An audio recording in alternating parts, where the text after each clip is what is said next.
Saat malam hari ini Tuhan, kami akan mendengarkan sebagian firman-Mu. Tadi kami sudah menyembah Engkau, kami sudah memuliakan nama-Mu. Tuhan, kiranya hadirat Tuhan yang sudah kami nikmati lewat puji-pujian dan penyembahan kami Tuhan, akan juga kami nikmati Tuhan saat kami mendengarkan suara hati-Mu. Hamba-Mu bukan siapa-siapa, hamba-Mu terbatas, tetapi hamba punya Allah yang tidak terbatas. Pakai hamba-Mu Tuhan menyampaikan isi hati-Mu, biar setiap kebenaran firman-Mu disampaikan.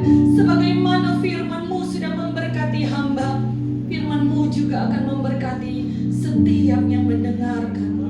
Terima kasih Tuhan Yesus, terima kasih Tuhan. Terpujilah nama-Mu, terpujilah nama-Mu.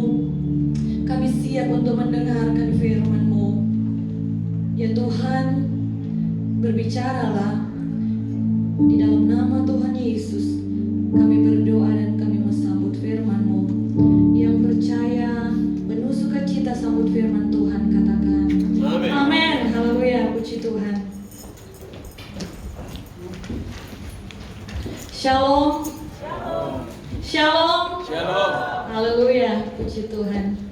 Saya sangat mengucap syukur kepada Tuhan Yesus yang sudah mempercayakan pelayanan ini pada saya, dan tentu berterima kasih kepada hamba Tuhan di tempat ini yang sudah memberikan waktu dan kesempatan beribadah dan melayani Tuhan di sini. Puji Tuhan.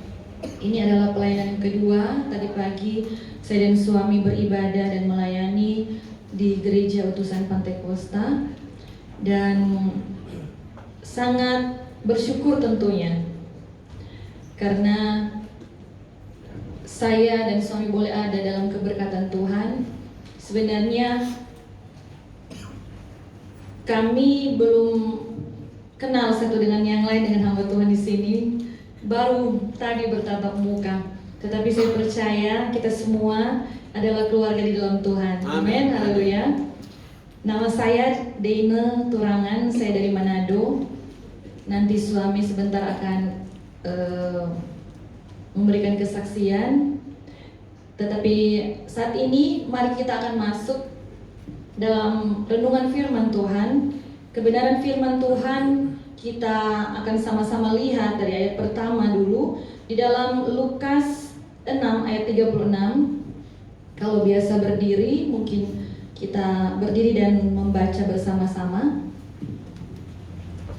Ya, Lukas 6 ayat 36 dalam hitungan yang ketiga. Yang sudah dapat katakan amin. Ya. 1, 2, 3.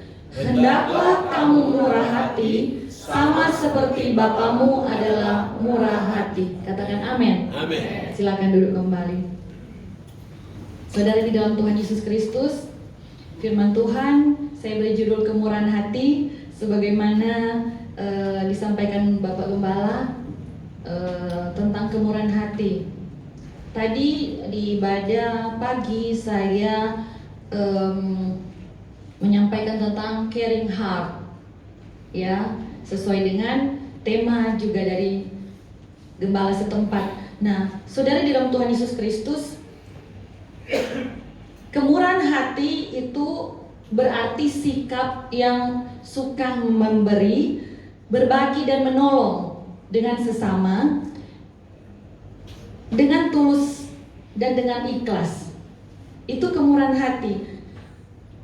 Tidak mengharapkan imbalan atau balas jasa, dan kemurahan hati ini juga ditunjukkan dengan sifat kita untuk ada kebesaran hati mengampuni orang lain, ya. Nah, kita sudah sama-sama baca tadi bahwa Lukas 6 ayat 36, hendaklah kamu murah hati, sama seperti Bapamu adalah murah hati. Bapa menjadi teladan kemurahan hati, ya. Dan kata hendaklah yang disematkan dalam kalimat itu bersifat perintah. Jadi saya dan saudara diperintahkan untuk penuh dengan kemurahan hati.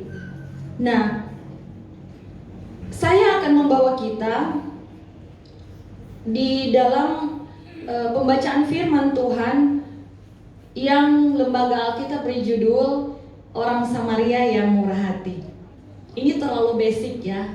Banyak kali firman Tuhan ini kita dengar. Tetapi mari kita untuk perhatikan, ambil perhatian untuk melihat bahagian yang atau rahasia yang berbeda lagi.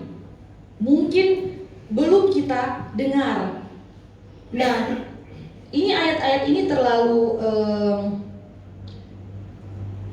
panjang, tetapi saya rindu kita baca secara bergantian. Mulai dari Lukas 10 ayat 25, saya membaca ayat 25 ayat ganjil dan saudara di ayat yang genap. Lukas 10 ayat 25. Pada suatu kali berdirilah seorang ahli Taurat untuk mencobai Yesus, katanya, "Guru, apa yang harus kuperbuat untuk memperoleh hidup yang kekal?"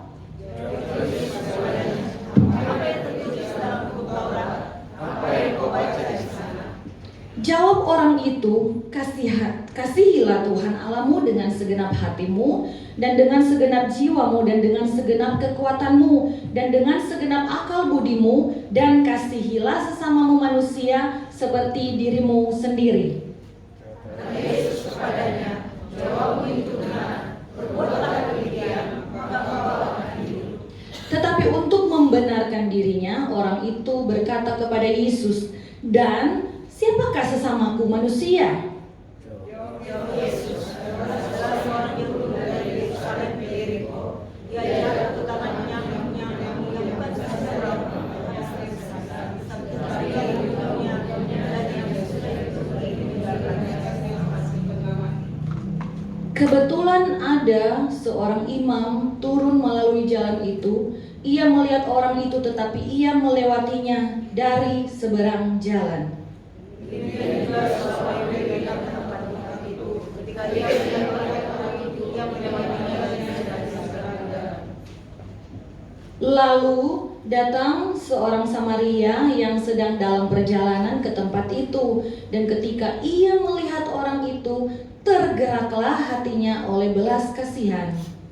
Ia pergi padanya, lalu balut luka-lukanya. Sesudah ia menyiraminya dengan minyak dan anggur, kemudian ia menaikkan orang itu ke saja yang sendiri, lalu membawanya ke tempat penginapan dan lalu. Saya baca ayat 36-37 untuk mempersingkat waktu. Siapakah di antara ketiga orang ini menurut pendapatmu adalah sesama manusia dari orang yang jatuh ke tangan penyamun itu? Jawab orang itu, orang yang telah menunjukkan belas kasihan kepadanya. Kata Yesus kepadanya, "Pergilah dan perbuatlah demikian."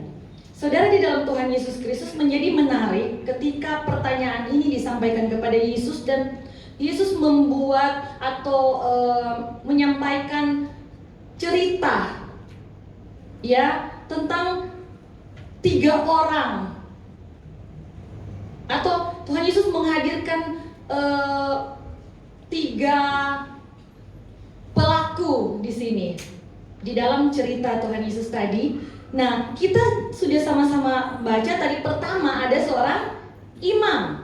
Nah, imam itu sama dengan pendeta. Dia bertanggung jawab atas tugas-tugas keimaman seperti memimpin ibadah dan menjalankan upacara. Namun apa yang terjadi ketika dia melihatnya, kita sudah baca tadi, dia melewatinya dari sisi yang lain. Jadi dia melihat keadaan itu membutuhkan pertolongannya, tetapi dia melewati, dia menghindar. Bisa dikatakan dia melihat dengan sebelah mata. Ini juga berarti bahwa dia merasa takut, ada resiko, ya. Karena imam itu tidak bisa bersentuhan dengan yang najis darah seperti itu, saudara.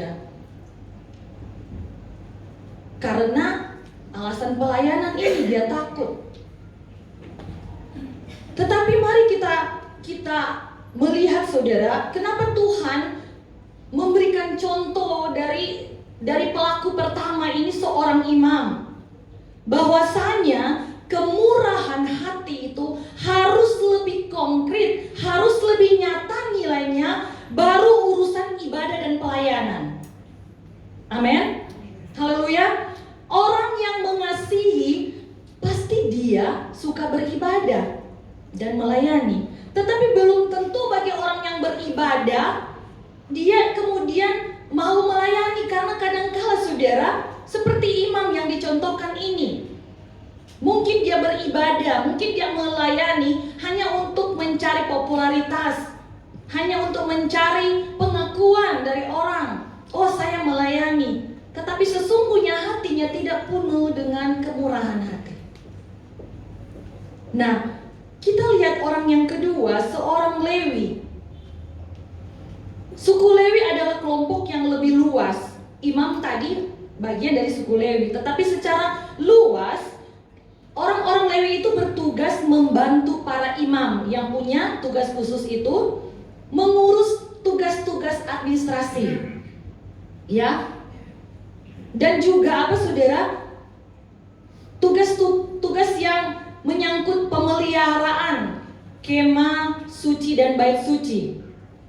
Dikatakan dalam firman Tuhan tadi, dia datang dan melihatnya dan lewat ke seberang jalan.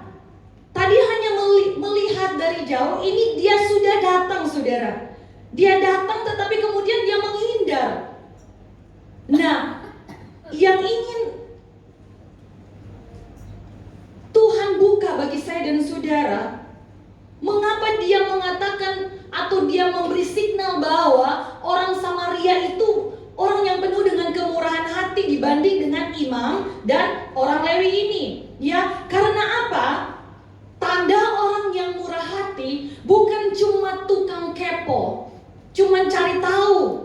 Dia kenapa ya? Dia ada masalah apa ya? Seperti ini, ya. Dia datang melihat. Cuma suka cari tahu saja apa yang terjadi dengan orang lain. Cuma sampai di kata kasihan ya. Ada istilah bilang apa? NATO. No action, talk only. Cuma sebatas itu. Nah saudara, di dalam Tuhan Yesus Kristus, jadi rahasia yang ingin Tuhan sampaikan kepada saya dan saudara, bahwa kemurahan hati prioritasnya harus di atas kepentingan fisik tadi, bangunan dan perlengkapan gereja. Harus lebih dari itu. Jadilah orang Lewi yang mengelola dan membangun juga hal-hal kemanusiaan. Banyak gereja saya lihat mereka terlalu sibuk dengan administrasi, penataan gereja, pengolahan ibadah-ibadah. Mereka lupa untuk berdampak dalam hal sosial. Ya, gereja dibangun di mana-mana, sementara belum tentu gereja itu punya panti asuhan. Itu dampak, saudara.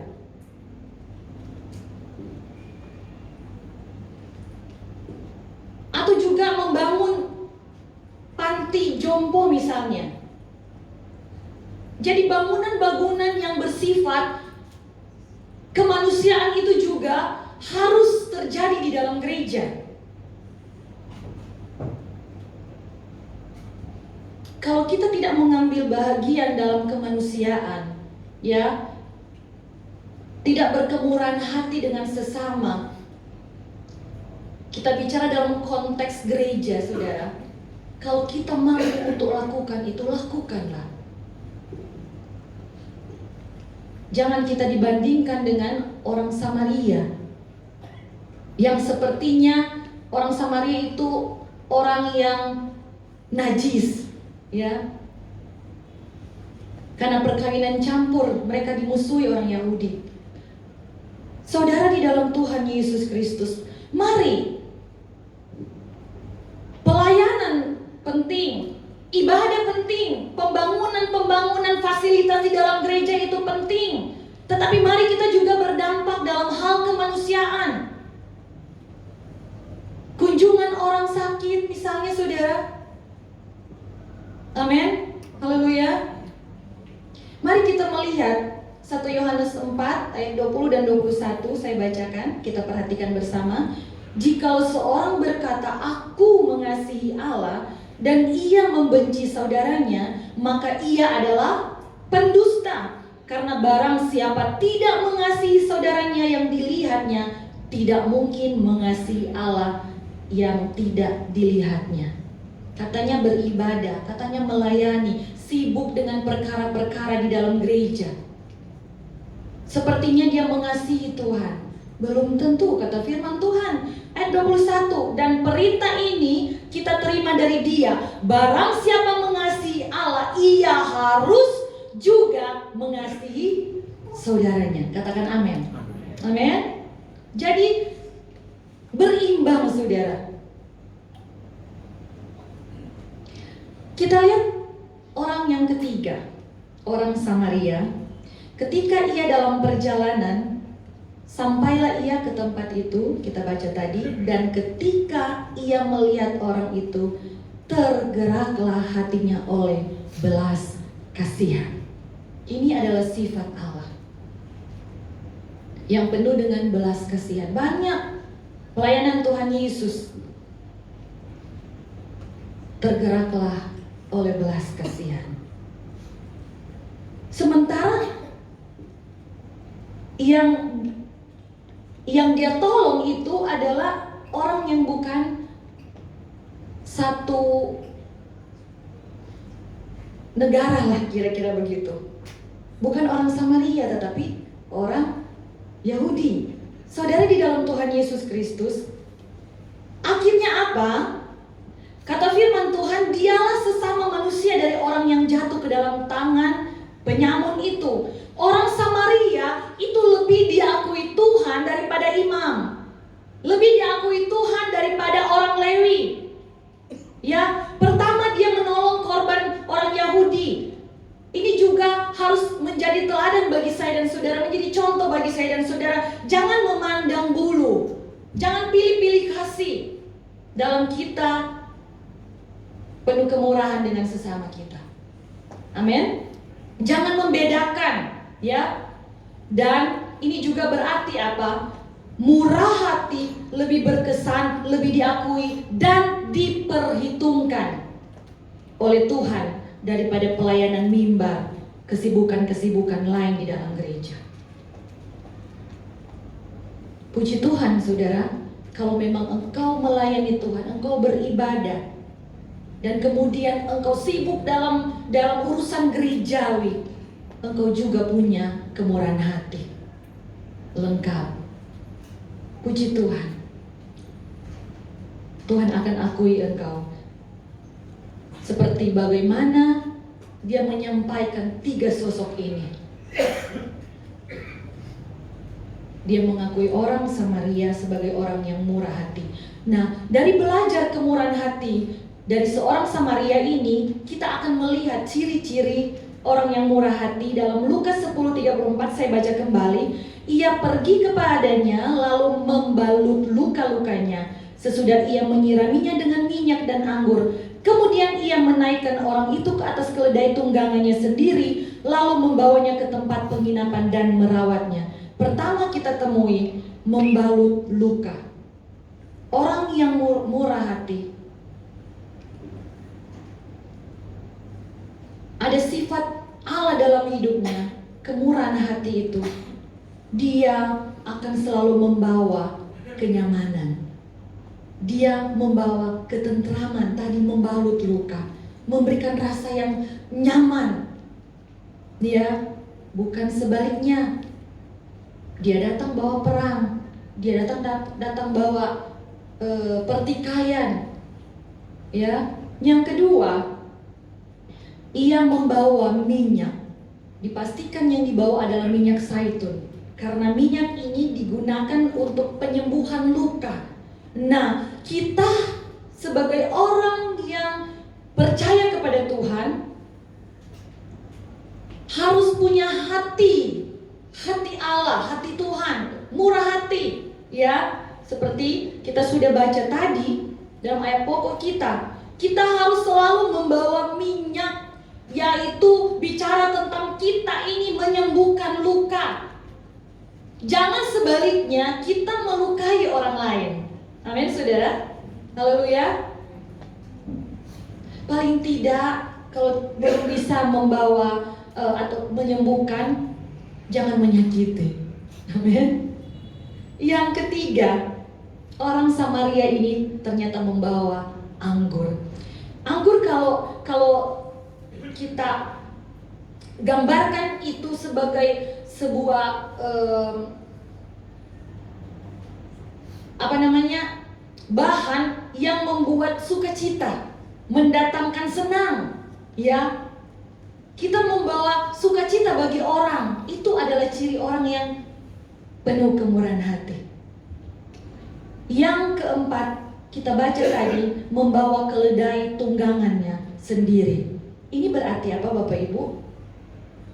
Dia bawa keledai tunggangan, dia turun, dia berjalan. Karena firman Tuhan tadi katakan, korban ini dia naikkan ke keledai, ya. Jadi apa? Dia berkorban. Orang yang murah hati itu suka berkorban. Firman Tuhan juga katakan, kita itu jangan hanya mementingkan kepentingan diri sendiri, tetapi kepentingan orang lain juga. Ya, jadi harus ada ciri-ciri ini dalam kehidupan saya dan saudara. Mau berkorban juga untuk orang lain. Itu adalah sifat kemurahan hati.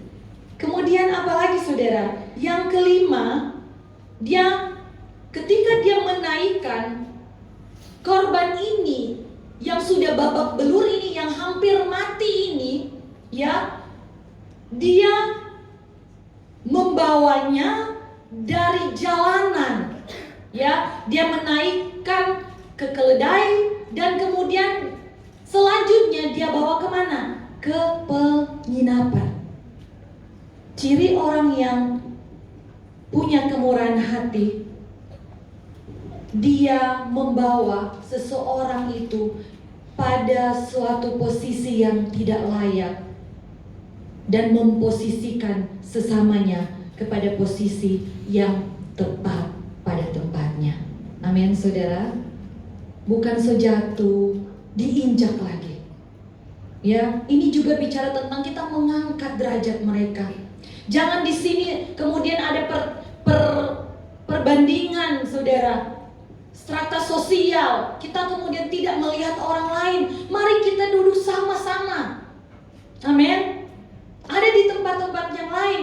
Kalau orang yang bisa dikatakan tidak punya kepemilikan sama dengan dia tidak mau bergaul. Tetapi kita melihat orang yang murah hati ini memposisikan sesamanya pada tempatnya. Dia mengangkat derajatnya. Dan yang keenam, merawatnya, kata firman Tuhan. Itu artinya apa? Dia memberikan kesejahteraan. Yang ketujuh, kita akan lihat di dalam ayat yang ke-35 Lukas 10. Keesokan harinya ia menyerahkan 2 dinar kepada pemilik penginapan itu, katanya, rawatlah dia, dan jika kau belanjakan lebih dari ini, aku akan menggantinya waktu aku kembali. Ini artinya apa? Ciri orang yang murah hati, dia menolong itu tidak tanggung-tanggung. Dia menolong itu secara tuntas. Dan satu hal lagi, orang yang murah hati menolong sesama, dia tidak mendatangkan kerugian bagi orang lain. Amin, saudara. Haleluya. Dia bertanggung jawab. Orang Samaria ini sebenarnya dia menggambarkan tentang Tuhan Yesus. Boleh kita nanti melihat pada khotbah-khotbah yang lain, digambarkan secara jelas. Bagaimana saya dan saudara ini digambarkan kepada orang yang sakit, orang yang luka, orang yang kotor di jalan, yang diangkat derajatnya oleh Tuhan, dirawat, dimuliakan, dan Tuhan bertanggung jawab atas kehidupan kita.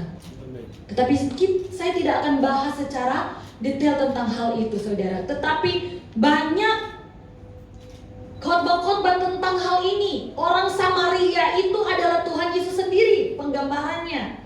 Nah, di dalam Lukas 6:36 tadi kita sudah baca, hendaklah kamu murah hati sama seperti Bapamu adalah murah hati.